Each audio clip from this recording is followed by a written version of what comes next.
We'll begin with the Pledge of Allegiance. I pledge allegiance to the flag of the United States of America and to the republic for which it stands, one nation, under God, indivisible, with liberty and justice for all.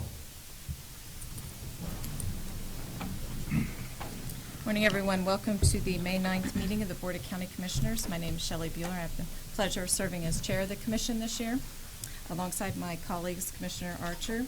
Good morning. And Commissioner Cook. Good Morning. Madam Clerk, the first item, please. First item is item 2, unfinished business. Number 1, consider approval of resolution number 2016-34, amending the district zoning classification for United Methodist Home for the Aged Incorporated from Residential Reserve District to Planned Unit Development District on property located on the south side of Southwest 29th Street between Southwest Asbury Drive and Southwest Cannock Chase Road in Mission Township to accommodate the development of a cohesive medical and office complex. Good morning, Commissioners. Barry Eagles, Shawnee County Planning Department. As the Commission will recall, this item and the next item on the agenda were both on last Monday's agenda, May 2nd. And at that time, the Commission elected to continue this to allow the consultant the opportunity to review both of the cases and offer comments to you.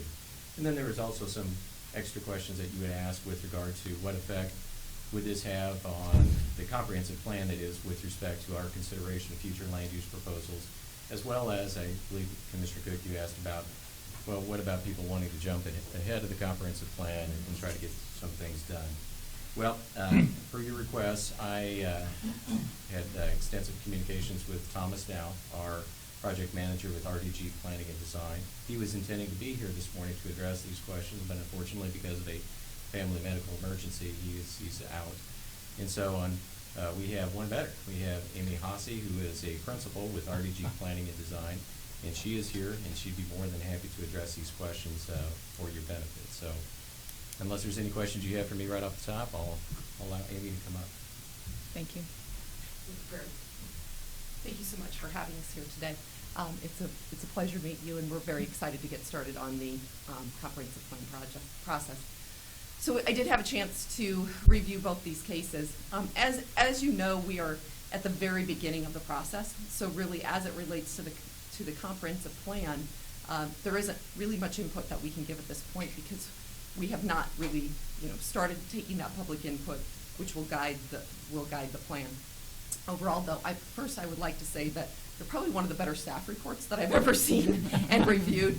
A lot of good detail, and we see nothing in them, especially as it relates to the comprehensive plan, that would suggest anything different than what has been recommended by the staff and the Planning Commission at this point on those two cases. And moving forward, I know this is always a challenging situation for every county or community as you're beginning a process, because you're trying to understand where all these things are beginning to fit in. And really, at this point in the process, you just have to kind of continue under the same ground rules, I guess you could say, that you've had in place for the last several years. And everybody needs to know that and understand that until you've kind of gone through the full process, had the public input, had them sharing with it what they see as the direction for the comprehensive plan, and you have a draft before you to review and approve.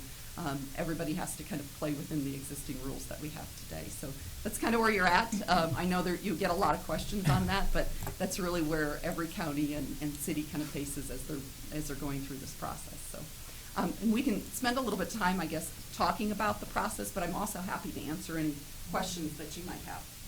Yeah. Commissioners, do you have any questions at this point? No, it's been very illuminating. Yeah. Good. Well, we're really excited to get started.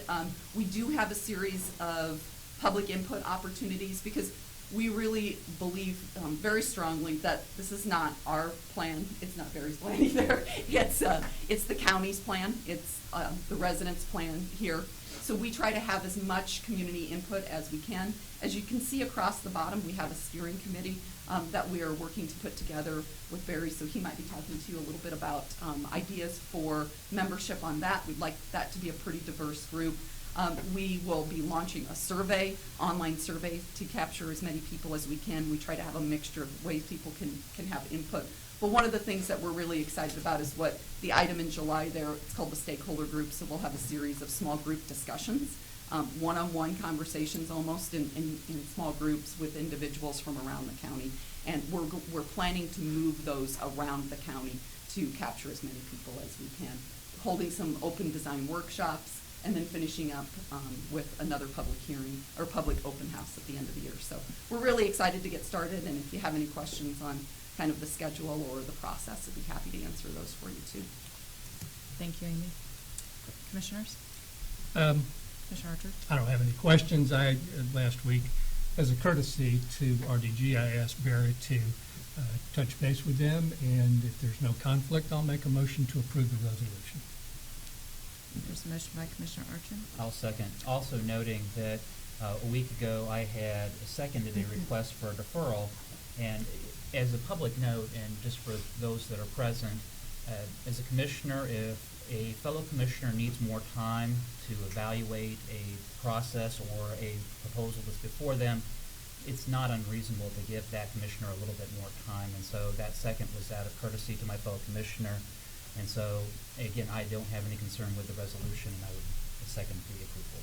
Thank you. There's a motion by Commissioner Archer, second by Commissioner Cook.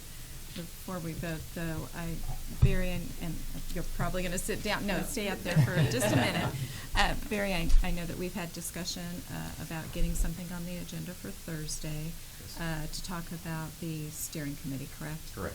Okay, and you received some recommendations from RDG to put together as far as what groups of people maybe to be. Stakeholder interests that would be representative of the county. Good. We have that incorporated into a memo that will be coming to you today for Great. Thursday's agenda. Good, okay, thank you. All those in favor say aye.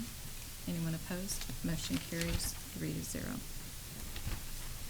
Item 2 under unfinished business, consider approval of resolution number 2016-35, authorizing a conditional use permit for Michael and Lisa Steinert to establish a reception, conference, and assembly facility on property currently zoned residential reserve district and located at 1636 Southeast 85th Street in Williamsport Township.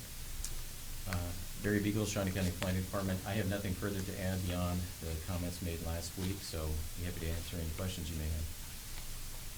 Move to approve the resolution. There's a motion to approve by Commissioner Archer, Second. second by Commissioner Cook. I do want to give the opportunity for anyone in favor or opposed to comment on this item. Not, all those in favor say aye. Anyone opposed? Motion carries 3-0. Thank you for being here this morning. Item 3, consent agenda. Are there questions on the consent agenda? I would move for approval of the consent agenda as prepared. Motion by Commissioner Cook, Second. second by Commissioner Archer. All in favor say aye. Anyone opposed? Motion carries 3-0. Item 4, new business. A, County Clerk, number 1, consider all voucher payments. Madam Chair, this morning we have one voucher report dated May 6, 2016. Total amount of vouchers, $949,102.70. Significant items on the report include payroll of $464,000, holding accounts of $122,000, and the ever-popular health insurance for $135,000. I did have some questions of the court administrator. They have been answered, and so I'll make a motion to approve as presented. Thank you. There's a motion by Commissioner Archer, Second. second by Commissioner Cook. All in favor say aye. Anyone opposed? Motion carries 3-0. Item A2, consider correction orders. I'll move approval. Is there a second? Second. Second by Commissioner Archer. All in favor say aye. Anyone opposed? Motion carries 3-0. Item B, Kansas Expo Center, number 1, consider approval of requests for capital expenditures in a total amount of $18,880.35 for the following. A, replacement of 3 failed 1-inch ball valves designed to isolate the water supply to conduct repairs on boilers when needed at a cost of $1,790. B, removal of the land and arena curtain at a cost of $9,870. C, emergency repair of a compressor in the reach-in freezer in concession stand number 3 at a cost of $1,050. And D, purchase of a floor scrubber for Heritage Hall at a cost of $6,170.35. Good morning, Commissioners. Hans Niska, Director of Operations at the Kansas Expo Center. Items A and C are really quite simple. They're actually been replaced per the approval of our advisory board.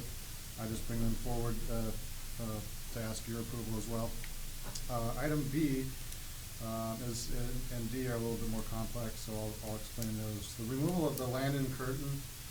We had an opportunity, as you know, we had a capital expenditure project that was approved about a month or two ago, which was to add a third exhaust fan in Landon Arena to help us with the exhaust for the motor shows that we do there. And the same company that did that actually was had the equipment there present to remove a large dividing curtain that was no longer operational and not necessary. It was to divide the arena in half the long way. And it was more of a hindrance than, it was an eyesore and a hindrance when we rig. For example, we have a Ultimate Fighting MMA type event coming in a couple of weeks, and when you rig to the roof, we had to rig around this curtain, and it became a lot more difficult and sometimes hazardous to try and rig to bridle around rather than rig directly to the beam that the curtain was attached to. So the opportunity to have the same company remove it while they're doing an exhaust fan actually saved us several $1,000s. I did do due diligence of getting another bid from another company, which was actually $14,000 more than the price we paid by having the same company that was there installing the fan remove the curtain. So that's item B. And item D is we currently share between two very busy buildings, Ag Hall and Heritage Hall. We currently share a floor scrubber, which has to be driven across the parking lot. And floor scrubbers aren't made to drive on bumpy, like up and down curbs and on bumpy parking lots. So it actually causes quite a bit of undue wear and tear to the current floor scrubber, which is still in decent shape. We would leave that one at Ag Hall, and then we'd like to get another one that can just stay in Heritage Hall, and that would alleviate having to share between two real busy buildings and causing, it travels across that parking lot quite a bit right now, so it makes very good sense to purchase another scrubber for Heritage Hall. Any questions? Oh, thanks for the explanation. So, are there questions? Yeah, sure. Yes. Hans, when was the last time we even used the curtain? As far as I know, everyone that currently works at the Expo Center, it's been unoperational since they've been there. So it could be as long as 20 years ago. I don't know. So nobody knows when the last time it's been down. It wasn't even operating, so we actually had to manually take it down, which was a process. Sounds like an adequate reason to replace it. Also involved in this process was our old speaker track that that was on an adjacent beam that was part of the process too. So it wasn't just the curtain that costed $9,800. The speaker track was actually quite labor intensive as well to remove that. So to follow up, this is just the removal of the curtain, though it's not a replacement No. of. Yeah, so, okay. Questions? Move to approve. It's a motion to approve Second. by Commissioner Archer, second by Commissioner Cook. All in favor say aye. Anyone opposed? Motion carries 3-0. Item B2, consider authorization and execution of contract C-139-2016 with White Star Machinery for lease of 2 new Bobcat skid steers for a total of $6,800 per year. Okay, so per previous approval by the commission, the authorization was given to go through the county's process of RFP for trading in and leasing. Trading in 2 skid steers that are currently on the county asset list, and trading those in and then leasing equivalent new machinery. So we went through the process. The bids were the RFP was presented to 5 companies. I attached the tabulation of bids worksheet to my memo.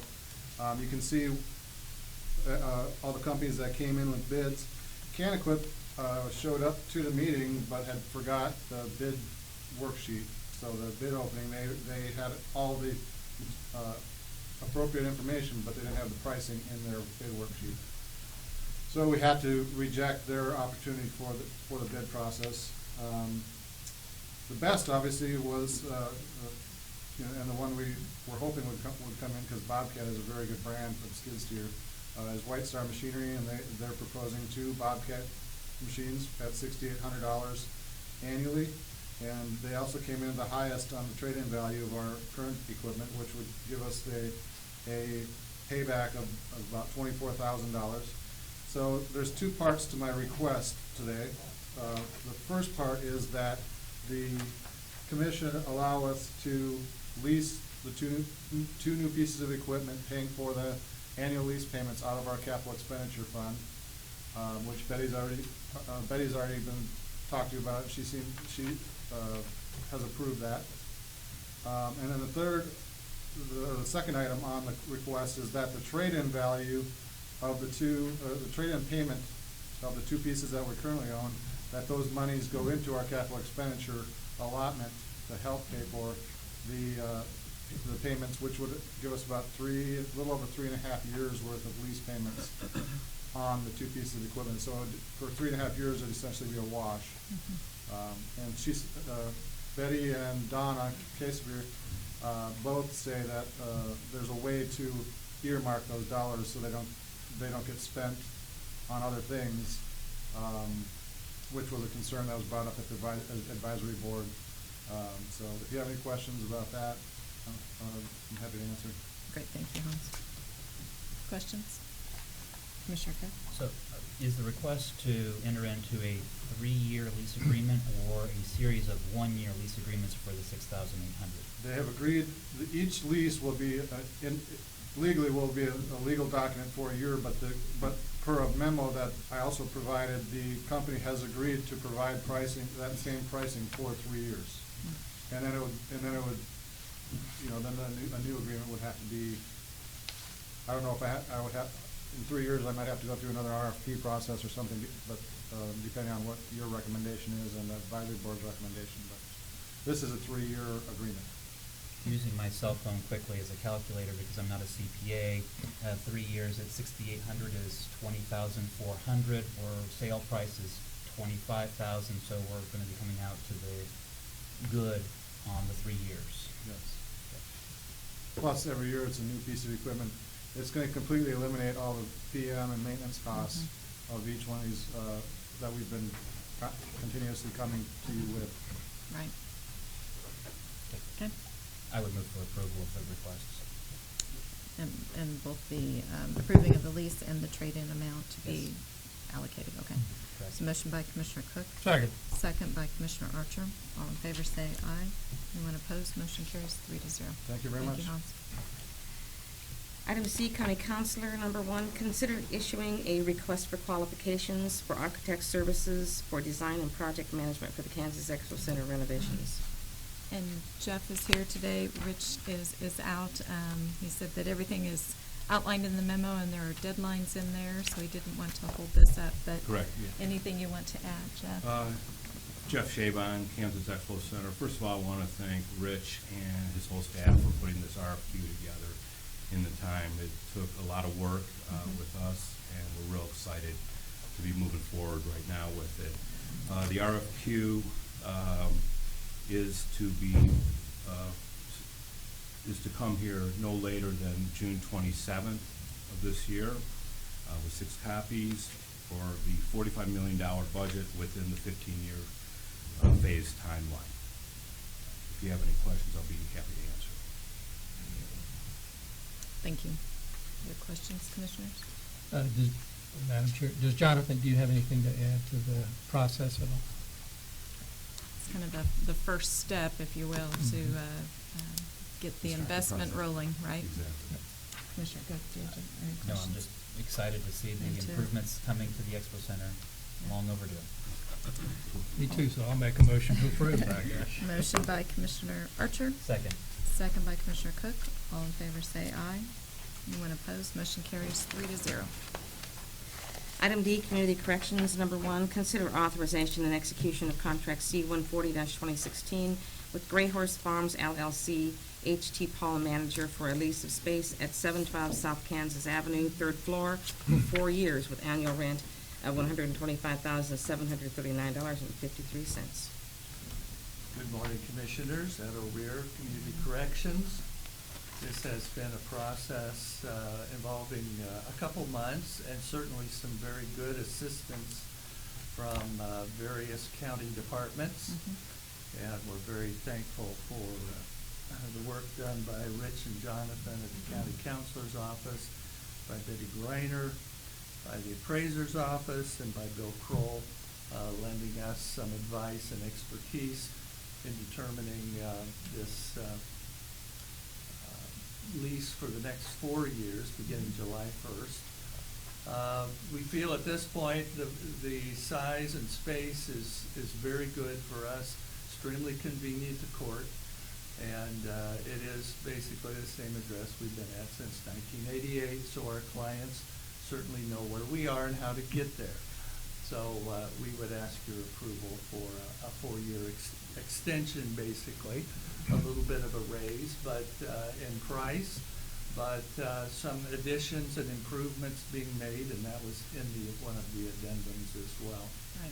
So we would be very pleased to enter into a 4-year contract at this time with them. Thank you. Comments or questions? I would move for approval. There's a motion by Commissioner Cook. I'll second the motion. All in favor say aye. Anyone opposed? Motion carries 3-0. Item D2, consider authorization and execution of contract C-141-2016 with the Kansas Department of Corrections Juvenile Services, extending the Juvenile Justice Comprehensive Plan State Block Grant for 6 months. Let me make one addendum to the lease in that it is paid for by KDOC grant funds. Good point. Thank you. I always want to remember to mention that. This before you is instead of a new fiscal year state grant for juvenile work, because of the reforms enacted in Senate Bill 367 that begin July 1st of this year and actually will take almost 4 years to complete. It is anticipated that by January 1st, there will be money saved and repurposed for communities to be involved in juvenile justice work as alternatives to detention and out-of-home placements. It's not known what that savings will be at this time. So what KDOC has proposed for every district in the state, that they continue the current allotment for an additional 6 months, from July 1st through December 31st. So instead of we've had 4 quarterly payments for this fiscal year, we would just have a 5th and 6th of the same amounts. And then by January 1st, it's anticipated that all districts will submit a new budget and that there will be some more money to use in juvenile justice work in this community. Good. Thank you. Comments, questions? I'll move approval of the contract. Is there a second? Second. Second by Commissioner Archer. All in favor say aye.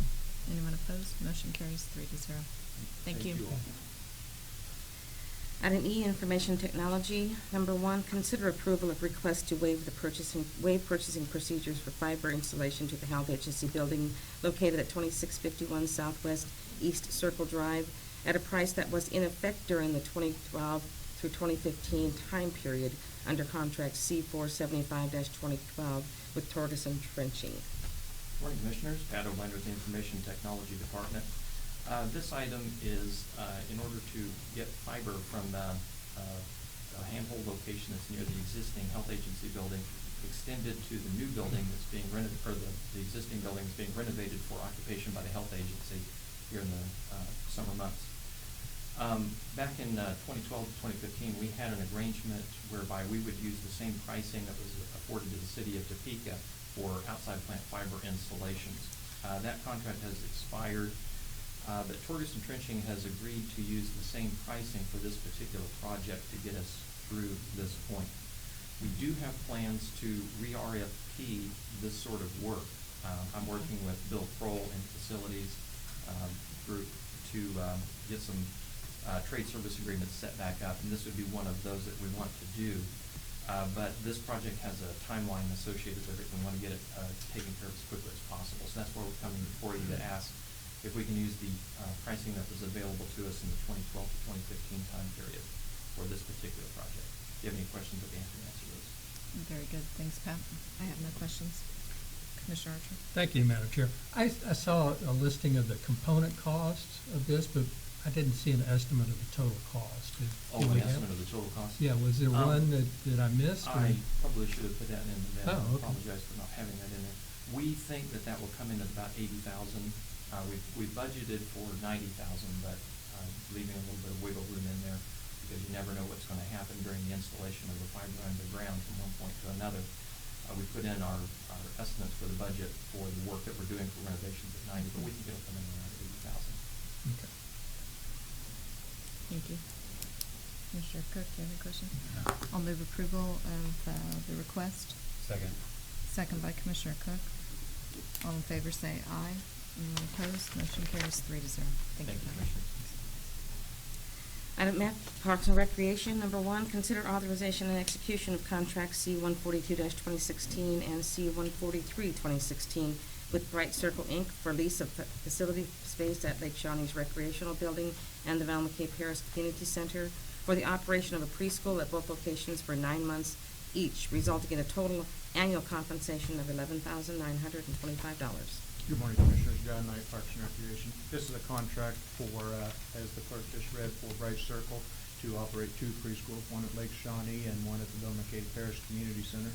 One of the reasons why you have separate contracts there is the Velma K. Parish Community Center is restricted by the National Park Service on the long-term lease that we have with them for use of that building. But we have ran that by them and gotten their approval as well. Just as a reminder, back in 2014, preschools was one of the big changes in which we made some drastic changes to and changed those programs around where the programs still available to the public, yet at a much reduced cost, even turned it around to where they're paying us money now to be in our buildings. That wouldn't have been possible without Susan Fowler-Hensler and Darlene Streeter here, and they're both here to answer any detailed questions you may have about these contracts. Thanks, John. Madam Chair. Yes. John, we recently entered into an agreement with the Boys and Girls Club for the Velma K. Paris Center, or developing a partnership with them. How will that affect this, or is it affected by it? It wouldn't be affected by it at all. They would just be another user of the Paris Community Center. Although, okay, well, I saw some movement behind me. I was hoping I was right. I thought Susan was on her way up here. Go, no, John, you're wrong. But that was we partnered with them on a grant application for a 21st Century Learning grant application, and both programs could coexist very well. Okay. Just to make sure that we've got 2 programs that are going to be beneficial to the community. Very good. Are there further questions, comments? I'll move approval of both contracts. Is there a second? Second. Second by Commissioner Archer. All in favor say aye. Anyone opposed? Motion carries 3-0. Item F2, consider approval of resolution number 2016-36, authorizing the issuance of a credit card with a limit of $5,000 to Joshua Lehman for official business purposes only. Commissioners, this is a request to issue a credit card. As you're well aware, we went through some reorganizations. This is one of the positions that received a promotion. He's now in charge of our outcomes and those type of things, and the staff believe he needs a credit card. Be happy to answer any other questions you may have. Thanks, John. I'll move to approve the resolution. Motion by Commissioner Archer, second by Commissioner Cook. All in favor say aye. Anyone opposed? Motion carries 3-0. Thank you. Thanks, John. Item G, Public Works Solid Waste. Number 1, consider approval of a project budget of $674,037 for the construction engineering services, right-of-way appraisal, and acquisition utility adjustments and contingencies for the Southwest 85th Street Bridge over a tributary to the Wakarusa River project. Good morning, Commissioners. Tom Buck, Public Works and Solid Waste. This is a Public Works item, and you may recall, this item was brought before the Commission last summer for this request, and at that time, as we were trying to work our way through the financing for the Willard Bridge, the Commission only approved permission to proceed with design. Now that we've got the Willard Bridge funding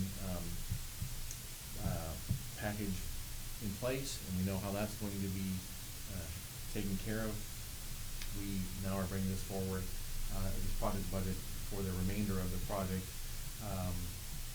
so we can complete that project. And we still now the design is done, so now we have to go through right-of-way, acquire right-of-way, and get utilities moved, and do construction. So this is the, I guess, the second half of this request that we made a year ago, or about a year ago. The funding for this project will come from the current asset sales tax. And there should be no detrimental impacts to that whatsoever. So if there's any questions, I'd be happy to try to answer them. Tom, what's the construction timeframe? I don't know if did I see it on here? No, honestly, it will all depend on how quickly we can get right-of-way acquired. Mm-hmm. If we can get that acquired fairly quickly, then we have to come in and do utilities. So I would say right now, we're probably likely leak into next year unless that can all happen really rapidly, then possibly the second half of this year, but I wouldn't want to say that for certain. Okay. Madam Chair. Yes. Noting that this is a functionally obsolete bridge, not a critical fractured bridge, it's just reached the end of its lifespan. Correct. I'll move approval of the project budget. Is there a second? Second. Second by Commissioner Archer. All in favor say aye. Anyone opposed? Motion carries 3-0. Item G2, consider awarding the bid for the Southwest Topeka Boulevard, Southwest 49th Street to Southwest 57th Street repair project to Ham Incorporated for an amount of $352,580.70 and authorization and execution of contract C-144-2016 for same. Commissioners, Tom Block again with Public Works and Solid Waste. As you may recall, several weeks ago, the Commission authorized us to go out for a request for proposals for the mill and overlay of South Topeka Boulevard between Southwest 49th and Southwest 57th Street. Since that time, we did take bids, and we received 3 bids with Ham Incorporated being the low bidder for $352,580.70. The engineer's estimate was $407,782, so we came in below what our estimate was. We've worked with Ham in the past on several projects. They are a very good contractor. So we would recommend that the project be awarded to Ham. What this project will basically entail is the milling of the roadways, and then a replacement with a 2-inch overlay. Since it's a 4-lane roadway, we will be able to keep traffic open at all times. They will basically mill 1 lane at a time in each direction, and then leave the other lane open. It is anticipated that if all goes as planned, as they think it will, this should only take about a week to complete. And then we would come in and stripe it. Our own crews would come in and stripe it. Right now, the contract documents state that the project is to start on May 31st. However, Ham has contacted us and has indicated they would prefer, if it works out, that they start a week earlier. So it's possible it could start as early as May 23rd. So if there's any questions, we'd be happy to try to answer them. Thank you, Tom. There was some talk when we first learned about this of coordinating with the city of Topeka on a section, or We can you reached bring us up out, to- have not had any response, whether or not they're any interest in that at all or not. So as of this time, I don't believe there's interest on their part.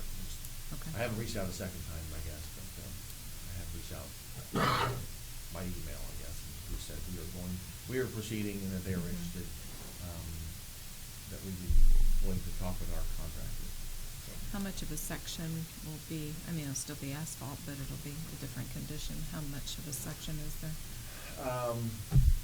Well, basically from 45th Street towards from 49th Street to the north. So that would, I guess, trying to think, as you go to the north, past 45th towards for East Seventh Street. That's probably roughly a mile, I'm guessing. I don't know how far they would want to even further north than that. Right. Okay, thank you. Commissioners, questions? I'll make a motion to approve the awarding of the bid and the contract, but would ask you to follow up with the city one more time. I think they've undergone some leadership changes in Public Works recently. And so I have a meeting with them this afternoon, so I'll be kind of bringing it up in person. Good, So- thank you, Tom. That's a motion. Motion by Commissioner Archer. Second. Second by Commissioner Cook. All in favor say aye. Anyone opposed? Motion carries 3-0. Thank you. Thank you, Tom. Item 5, administrative communications.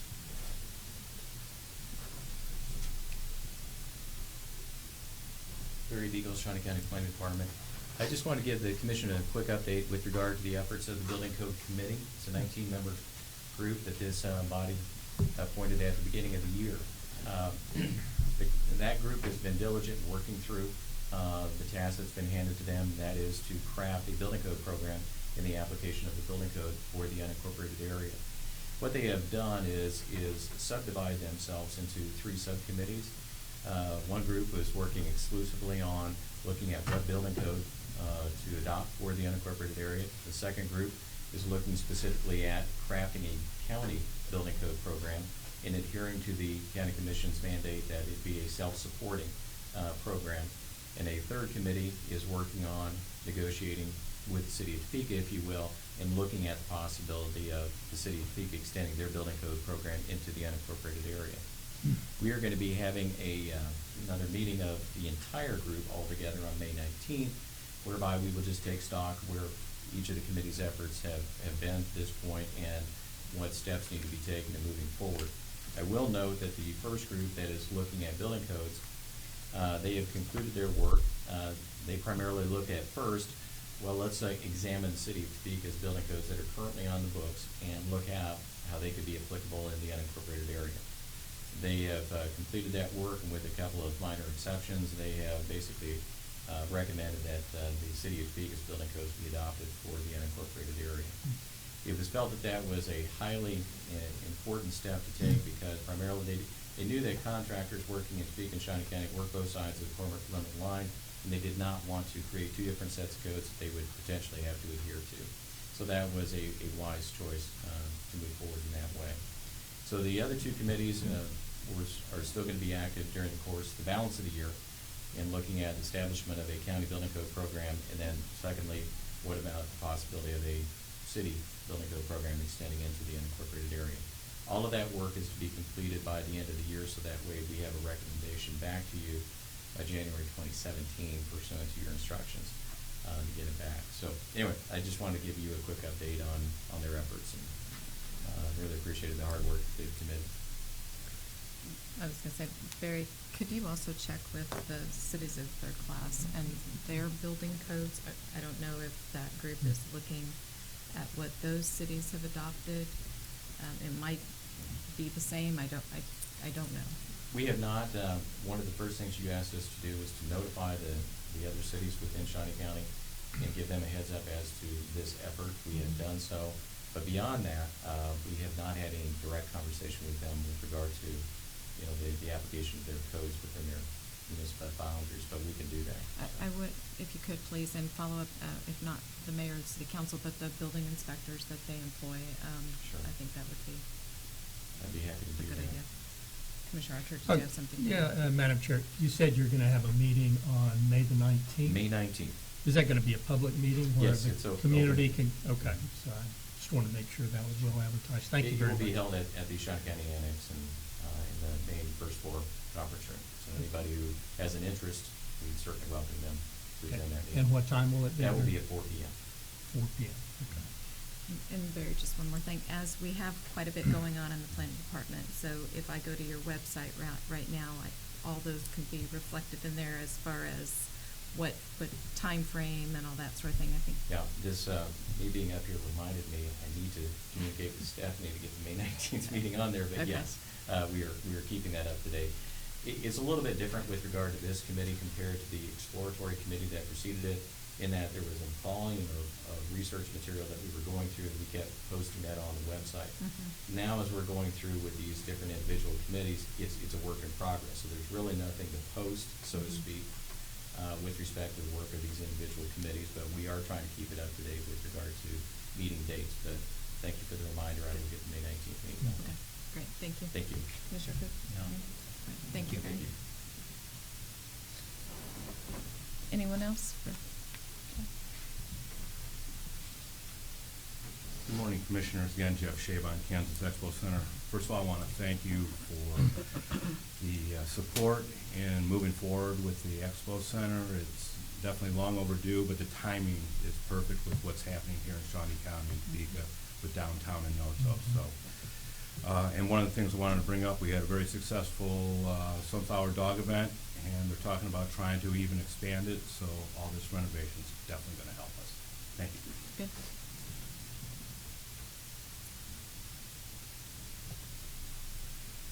Good morning, Commissioners. Larry Moss, Shawnee County Treasurer. Good morning. Surprise.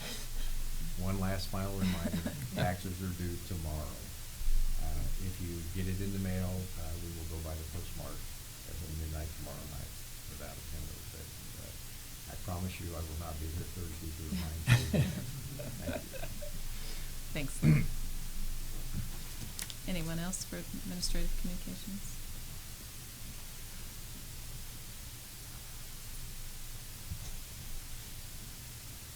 Thanks, Commissioners. Andrew Howell, Shawnee County Elections. Just a quick reminder. Wanted to remind the public that June the 1st, ability to change parties, new law last year does close. So if you want to change parties, you can do that up till June the 1st, and it will be closed for a period of time. So just a reminder, kind of a new change in law. I'm not sure if people remember that, but just wanted to give that reminder about if you want to change parties, you can do that till June 1. So thanks. Thank you. Anyone else have anything? Commissioner Archer? Thank you, Madam Chair. Just a reminder that tomorrow there is a Small Business Awards Luncheon sponsored by the Chamber, and that's always well attended and an exciting competitive event. And then Wednesday evening we have the JADO meeting at 6 o'clock. It will be televised on City 4 TV. It's going to be a long meeting, but it has a very important agenda, and I would encourage people to either come in person or watch on City 4. It is important for our community. Thank you, Madam Chair. Thank you. Commissioner Cook? No, just this weekend, I had an opportunity to go to the First Friday in Noto, and it's always good to see that that has continued to flourish. Parking was at a premium, and so it was a very good, well-attended community event. Thank you. Good. Yes, I was going to also mention the JADO meeting on Wednesday at 6 o'clock, so we'll look forward to it. Right? Right. I don't have anything else for administrative communications. Next item, please. Item 6, executive session. I do not believe there's a need. We are adjourned. Thank you.